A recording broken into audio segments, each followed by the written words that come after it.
As Gordon said, I'm the chief lobbyist for the South Carolina Realtors.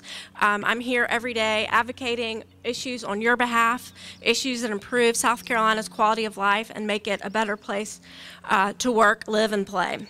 So I'm briefly going to go through the issues that we're going to be addressing with legislators today and also talk a little bit about the mechanics.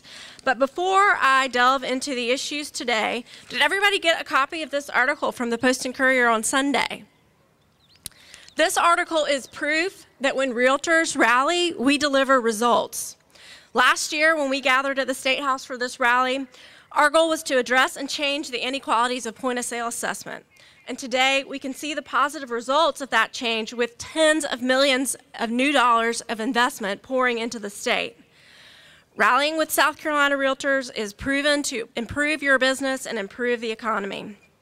The economic development and job creation opportunities described in this article are only possible because of the grassroots work of South Carolina Realtors. And I want to give you all an applause for that wonderful work that you did this last year.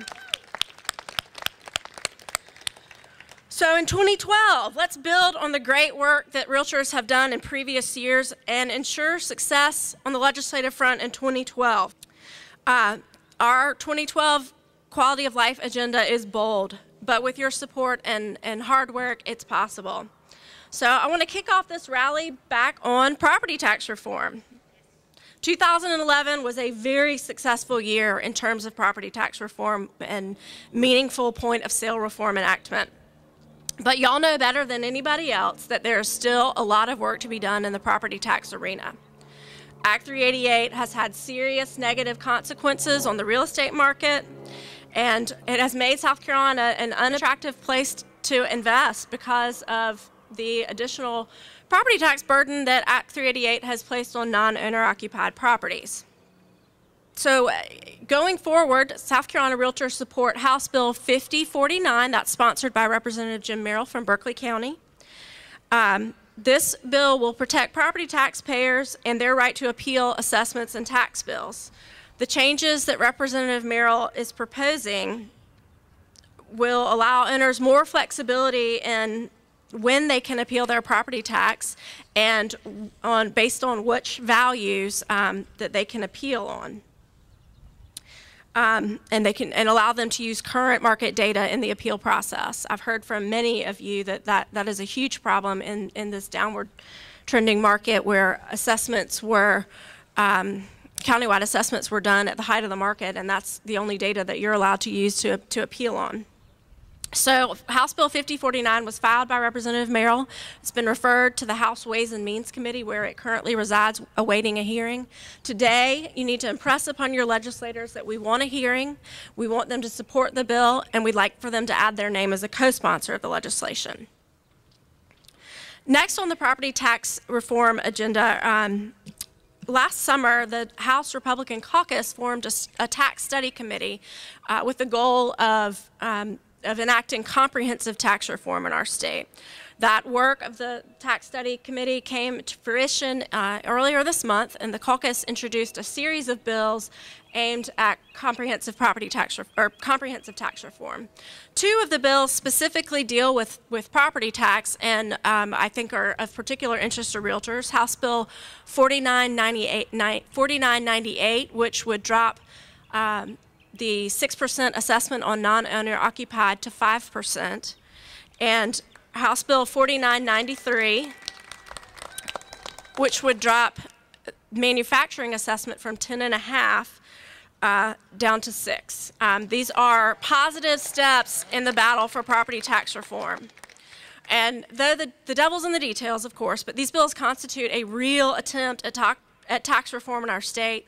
I do expect property tax reform to be a multi-session process, but the work the caucus has done absolutely lays the groundwork for property tax reform in this state. We cannot grow, we cannot create jobs unless we reform our property tax structure. Ask your legislators to co-sponsor and support property tax reform in this state so that we can put South Carolinians back to work and attract investment into our state. Next, we're going to be talking about professionalism in the real estate industry. Did y'all know that in December, the South Carolina LLR published a report and delivered it to legislators saying that the real estate profession should be delicensed, that you guys shouldn't have any license to do the work that you do. I hope that y'all are as offended as I was when I read that report. Today is the day to tell your legislators not only does this profession need to be licensed, but our current laws are inadequate in today's modern real estate market. As part of your association's aggressive strategic plan, SCR is working on an update to the Real Estate Practice Act to modernize the license and the Real Estate Commission. South Carolina has some of the lowest standards in the nation for obtaining a license, and frankly, it is time to modernize the license. We are proposing to increase the quality and quantity of pre- and post-licensing, increase accreditation requirements for education providers and instructors, expand course offerings, and create some mentoring programs for new licensees.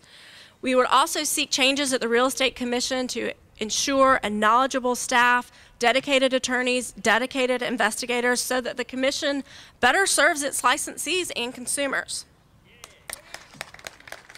This is not too much to ask in an unstable environment where consumers deserve the best and most highly trained professionals to guide them through what is likely the largest investment that they'll ever make in their lifetime. Switching gears over to the commercial front, SCR is working on legislation that would tweak the commercial lien law that we passed successfully in 2006 to add tenant occupancy as a trigger for the 90 days allowed to file a lien. This change comes in handy for situations where office space, shopping centers are pre-leased during the construction process or during the upfit process. Under current law, brokers who receive installment payments cannot use the law to file a lien. We are supporting House Bill 5007, which is sponsored by Representative James Smith from here in Columbia, and Senate Bill 1221, which is sponsored by Senator Odell. Ask your legislators to co-sponsor these bills. Ask your legislators to support these bills and ensure passage this year. House Bill 5007 has been referred to the House Judiciary Committee where it awaits a hearing.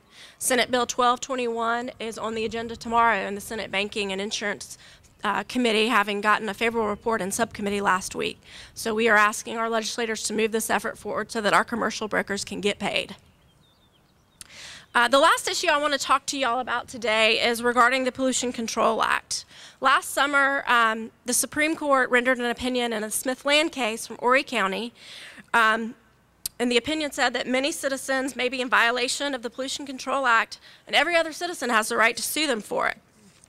In the Smith land case, less than 2/10 of an acre of isolated wetland was filled after the landowner went to the Department of Health and Environmental Control and went to the Army Corps of Engineers and said, I want to fill this 2/10 of a wetland, I need a permit. He was told by both entities no permit was required, and he went ahead and filled the wetland. Ultimately, this developer was sued by a private citizen. The lawsuit made its way all the way to the Supreme Court, who found that a permit is required for any emission under the Pollution Control Act. I don't know about y'all, but I drove here in a car this morning that emitted exhaust. I'm emitting carbon dioxide when I breathe in and out, and my lawn is fertilized and emits fertilizer into the stormwater system when it rains. All of these are considered emissions. And I think you all can see how ridiculous this activist court decision is in the permitting process. The decision also said that any citizen has a private right of action. Any citizen can sue you for emitting emissions into the environment under the state's Pollution Control Act. The ramifications of this decision are grave for economic development and business expansion in this state. Businesses are fearful of this inconsistent permitting process, and they're fearful of unnecessary litigation. South Carolina realtors support House Bill 4654, sponsored by Representative Hardwick, and Senate Bill 1146, sponsored by Senator Peeler. These bills will get us back to where we were before this horrible decision came out of the Supreme Court. this morning or this afternoon, you're going to thank your House member for giving second reading to the House bill last week. The bill's up for third reading today, which hopefully will just be a formality. And that bill will cross over to the Senate. So the message to senators is we want the House bill, we want it with no amendments, and we want it to move quickly.